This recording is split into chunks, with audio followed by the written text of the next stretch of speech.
Okay, got it. All right, everyone. Welcome to our call today, and I'm very much looking forward to being able to introduce to you someone who's I would like to call a friend, someone I've worked with over the last 2 years, and has absolutely inspired me to want to be a better man. Really, that's how I see it. Jared Sorensen is here. I've invited him here to the call today to share a little bit about his book that he's been writing, and some of the principles that are found in this book can absolutely bless the lives of those who read it. And so I'd like to get a little bit of a sneak peek. It's a little bit of a cheat, I guess, but to into the insights of what inspired you, Jared. Welcome to the call, and would you mind sharing with me and the rest of the audience here what inspired you to write your book? Yeah, thank you, Jonathan. I really appreciate you conducting this interview and your expertise. You've been a great mentor to me and value that relationship.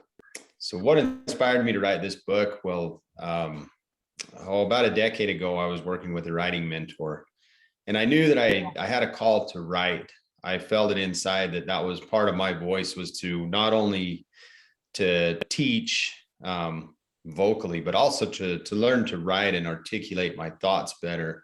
And so I reached out to a mentor and I said, "Hey, I need a writing mentor." And he says, "I'm not the man." And I said, "Yes, you are. You're the man. I need you." And so he agreed to it. And he, as good mentors do, they push you.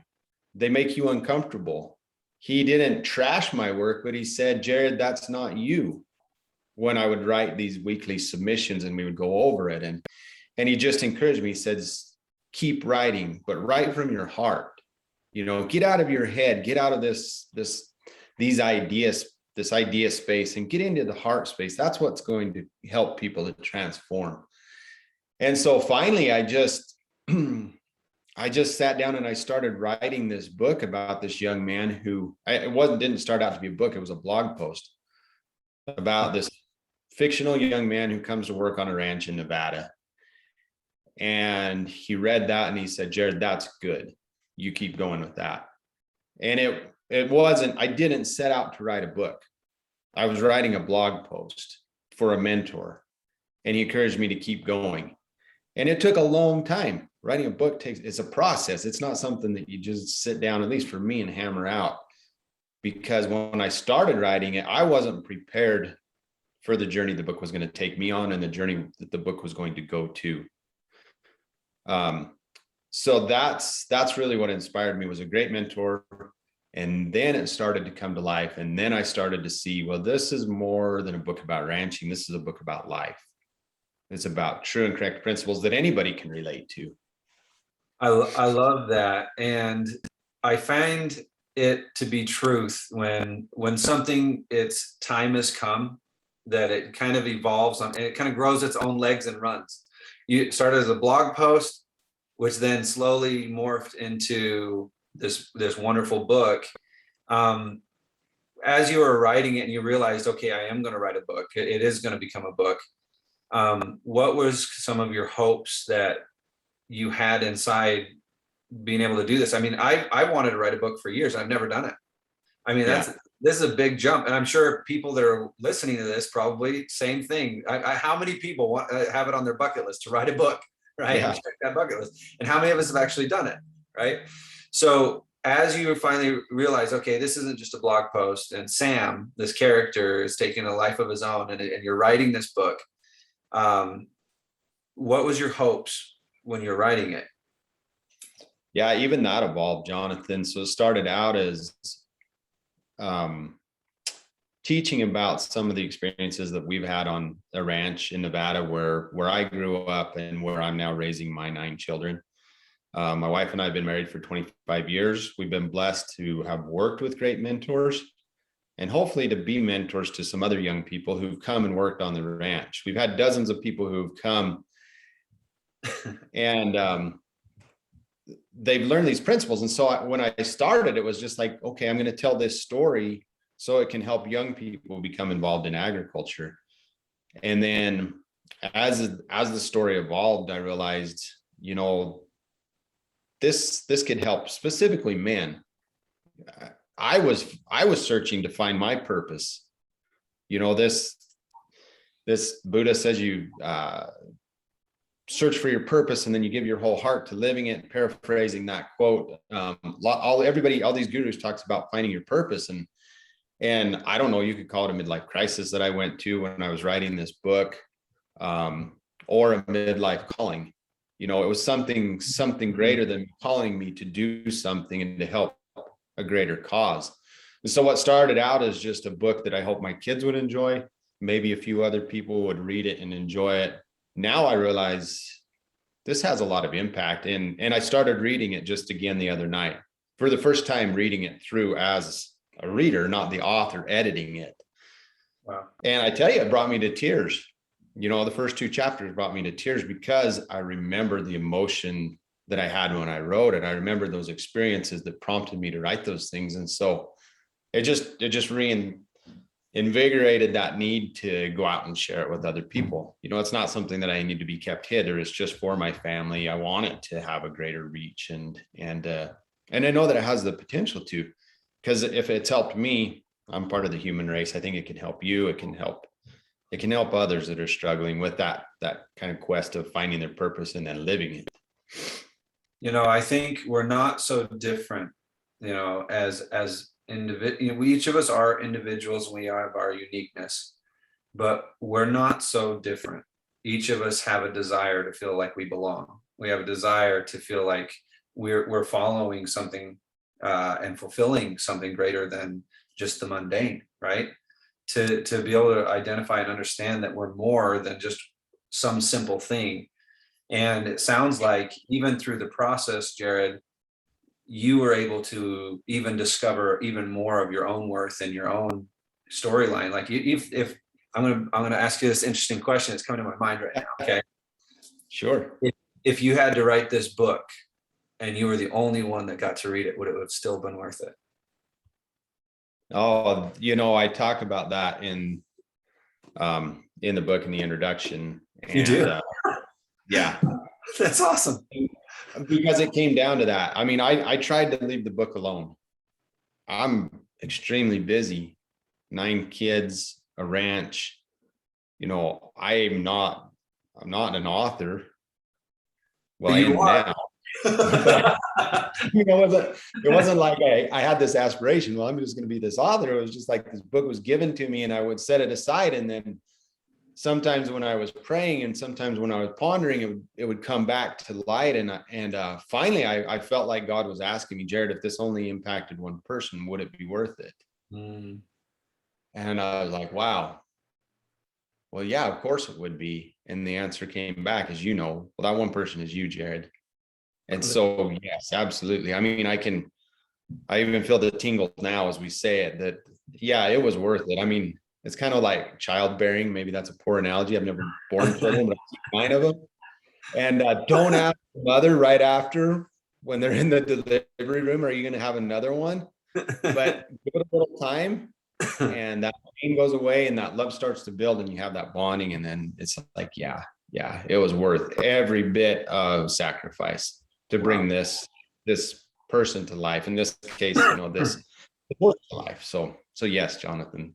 Great question. I love that answer you just gave, because if it really is worth it for you, then it's worth it for everyone else. And you don't need to be shy about it, Jared, right? You can shout off the rooftops. I've written a book, I'm an author, and this thing can change someone's life if they're willing to really read it. And that's something beautiful. In the book, what would you say is your favorite portion or caption or space in the book that you could maybe share with us to kind of pique our interest a little bit? I know it's about Sam, who kind of gets his opportunity to he follows his heart space basically and a prompting to show up on this ranch, and he meets these beautiful people and he sees a different way of living and starts to work on that ranch. But what would you say is your favorite moment in the book? Well, I thought about that, and I mean, it really is hard to pick just one. So maybe if I could share two or try to be concise, but first of all, you say Sam showed up on the ranch, and editors who read that, they're like, that would never happen. And I said, well, actually, I see that happen. Like when I was on your ranch that one day, we went, pulled people out of the, they were broke down, and we brought them to your ranch right there on the spot. The one day I was hanging out with you. They show up on your ranch. They do. And so truth is stranger than fiction. And it absolutely did happen. I mean, the characters are a hybrid of myself plus everybody who's come and worked for us, plus my kids, plus my mentors. And so that's the idea. That's why it's fictional, is because, otherwise it would be this huge, volume of trying to tell everything that's happened to us.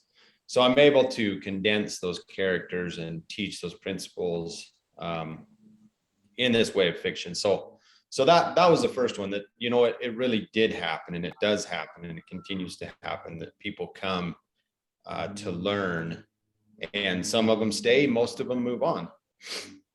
One of the principles that I really like about the book, and again, it did not intend it to be a self-help book or something that's going to change the world. It was just a story. But as it came out, my mentors, including yourself, have taught me these principles, and I wanted to teach them through these characters. And so there's kind of two climaxes in the book, and without giving the whole book away.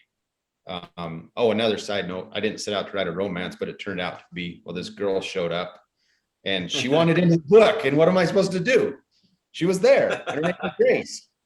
And I had the book originally was searching for home. And then along comes Grace, and she wanted to be in the book. And so she just took on a life of her own. And unless you've written a book, that sounds like wacko stuff, right? Like, how does somebody come into your mind and want to be in your book? I don't know, but it happened. So Grace shows up in the book. That's when it's inspired, Jared. That's when it's inspired, my friend. It's not just me. Yeah. So Grace shows up in the book. Yes, it turns out to be a romance, but Sam, kind of the one climax in the book is where he, as the prodigal son says, in the Bible, he comes to himself through the help of his mentor, Will. He finds that he has quit on everything in his life, and Will calls him out on it. He says, are you going to quit on this job too? Because he feels like he's worthless. He's eaten up inside by these emotions, by these thoughts, and by his past experiences. He's dragging this ball and chain behind him of a divorce, of letting down his parents. And Will says, you could stop. You can change right now. He's like, no, I can't. And he pushes him to the point where he gets mad. And in that bit of anger, he is able to finally see clearly that he really does have value. And he learns a couple of tools from his mentor. One of them is that you're not the summation of your thoughts or your emotions. Like, those are just things you experience. They're not you. They're not you. You have infinite value, regardless of your past, regardless of what you think, regardless of what others think of you, regardless of how you feel. God sees you from a different light. And when you can begin to see yourself through that light, as Sam did in that moment, it's like, wow, it's kind of a silence. It's that freaky silence when everything goes away and you feel that empty void. And so that to me is a summation of a lot of experience that I had while writing the book, and things that I learned from other people. And I hope that people, when they read it, they realize, it's more than just a story. As my niece read it, and she wrote a little testimonial, and it's so sincere and so awesome. She's 16 years old, and she said, when he stood in the woods and he declared, I am good, she says, I can do that too. I can do that too. And to me, that's like, yeah, that's what I hope people get out of it. Oh, I love that, Jared. I've shared this with you a couple of times, but the more people, this is my own opinion, the more people that could have the opportunity to meet you, Jared, and see your spirit and see your vastness and the way that you show up in the world, the better this world will be. And so that's part of the reason why I wanted to have you on this call. And I'm happy to interview you and have this conversation with you, because I believe this provides and brings more value to the world. I believe the time, the effort, the energy, the blood, sweat, and tears, because were there times you wanted to quit writing? Yes. Oh yeah. Okay. Multiple times. That all of those things, I want to appreciate that effort that you've done in writing this book. And I want more people to have the opportunity to read it and to rub shoulders with someone who I am grateful that I had the opportunity to rub shoulders with. They say that approximation creates perspective. And so, one of the big things that I see right now in our world is that our perspective is off. The world's perspective is so off right now. And so if they can have approximation to someone like you through this book, or an approximation to these principles in their own life, that maybe we could make an impact that might ripple, that my kids could live in a better world. And so those are my thoughts and my feelings about this. And my gratitude for you for pushing through, Jared, all the trials you've had in writing this book. Can I ask you, Jared, where they might be able to go and actually purchase the book? You bet. Yeah. So Amazon, just look for Jared E. Sorensen. The title of the book is Searching for Home, Finding Grace. Put it down by your shirt here so people see it. There it is. Searching for Home, Finding Grace. Perfect. Yep. Jared E. Sorensen. Usually if I search for that, if I want to just find the link to copy and paste it to somebody, it comes up. I'm the only author on Amazon apparently with that name. So that's a place to go and find it. And we're working on a website that supports the book. And also, I realize the book is part of a greater cause of being able to do something similar to what you do with the conditioning program, to help those who want to take the next step. And so look for that. You plug in and reach out, and we'll have ways that you can reach out. But for now, jump on Amazon, grab the book. It's also available on Kindle, not on Audible yet, but but people can download it on Kindle and read it on their Kindles. Yep, you can get it right now. That's awesome. I have the hardback, and I'm grateful for that. I've been enjoying reading it to my daughter. And so, Jared, before we wrap this up, I'm going to ask you one more question here, and that is, if there was one message you could leave the world right now, one thing that you feel like would be important to come right from your heart to the rest of the world, what would you share? Without a doubt, it would be that grace can be found, and not grace the person. There's a double meaning to grace there, and that truly that is what our world needs. That peace, that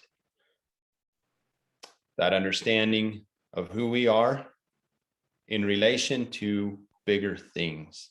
We're not here by chance. We're not here to just eke out a living.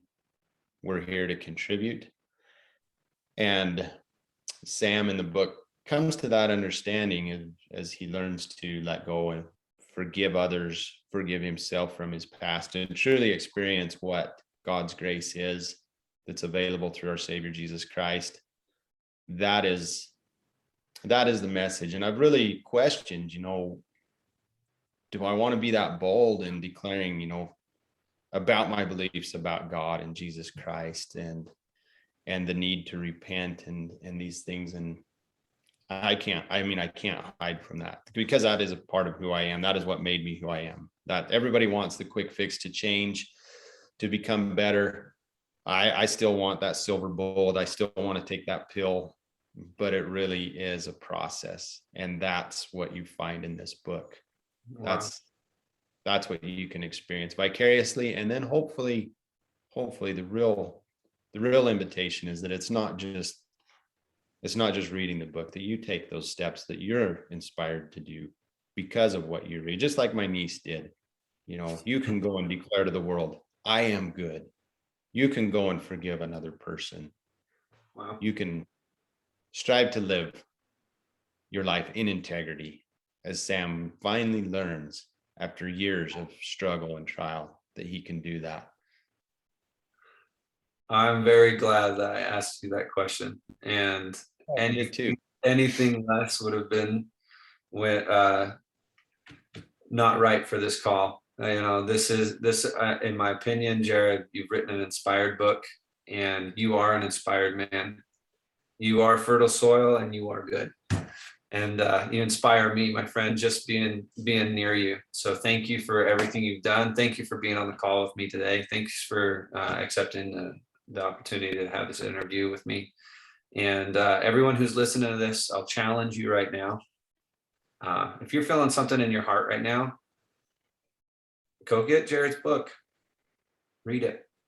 Read it to yourself. See if it can make a shift in your life, or maybe you can learn something that you might be looking for. Maybe it's an answer to your prayer. There's a reason why you wrote it, and it might be you. Might be because you're called to read it, or maybe it's because you have an opportunity to read it to your own kids, like I do. And I'm reading it to my daughter right now, and it's because I love my daughter and I want her to know these things. And I know Jared's going to be teaching the same types of principles that I love to teach myself. And if she can get it through a story, like a metaphor that's opens up a world to her, or it's not just her dad telling her what to do, but it's through a beautiful story where she might be able to identify with and connect with, maybe those will sink in a little deeper. So challenge you, if you are feeling something, to go ahead and go check out Jared's book. How much is it, Jared? Price? It is $22 off of Amazon. $22, guys, and you might be able to pick up some principles that might change the rest of your life. Jared might not say that, but I will. I know I'm well enough to say that there are things in that book that you can learn from, and they can change your life. So that's it, everybody. Thanks for joining us today on our call. I love you all, and I hope you're all having a blessed day. Thank you. Take care, guys.